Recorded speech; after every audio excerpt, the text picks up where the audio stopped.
கிறிஸ்துவ வன்னியர்களை எம்பிசி பட்டியலில் சேர்க்க நடவடிக்கை எடுக்கவில்லை என்றால் வரும் தேர்தலில் திமுகவிற்கு வாக்களிக்க மாட்டோம் என திண்டுக்கல் மறைமாவட்ட ஆயர் தாமஸ் பால்சாமி தெரிவித்துள்ளார். திண்டுக்கல் மாநகராட்சி அருகே கிறிஸ்துவ வன்னியர்கள் கூட்டமைப்பு சார்பில் ஆர்ப்பாட்டம் நடத்தினர். ஆர்ப்பாட்டத்தில் கலந்து கொண்ட திண்டுக்கல் மறைமாவட்ட ஆயர் தாமஸ் பால்சாமி பின்னர் செய்தியாளர்களுக்கு பேட்டியளித்தார். அப்பொழுது தமிழகம் முழுவதும் 6 லட்சம் கிறிஸ்துவ வன்னியர்கள் உள்ளதாக தெரிவித்தார். எனவே இந்து வன்னியர்களுக்கு வழங்கியது போல் கிறிஸ்துவ வன்னியர்களையும் எம்பிசி பட்டியலில் இணைக்க வேண்டும் என வலியுறுத்தினார். கோரிக்கையை நிறைவேற்றவில்லை என்றால் வரும் தேர்தலில் திமுகவிற்கு வாக்களிக்க மாட்டோம் என தெரிவித்தார். முதல்வரே முதல்வரே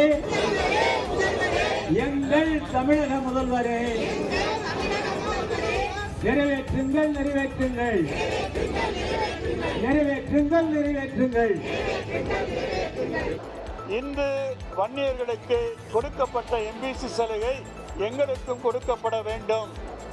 இந்து வன்னியர்களுக்கு இவ்வாறு மிகவும் பிற்படுத்தோர் பட்டியல் கொடுத்ததை நான் ஆட்சேபனை தெரிவிக்கவில்லை.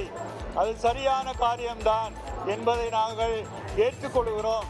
அதே வேளையில் கிறிஸ்துவ வன்னியர்களும் அதே நிலையில் தான் இருக்கிறார்கள். ஆகவே இவ்வாறு வன்னிய கிறிஸ்தவர்களுக்கும் எம்பிசி பட்டியலில் இடம் தர வேண்டும் என்று கேட்டு நாங்கள் இந்த கோரிக்கையை வைத்து இன்று கூடியிருக்கின்றோம்.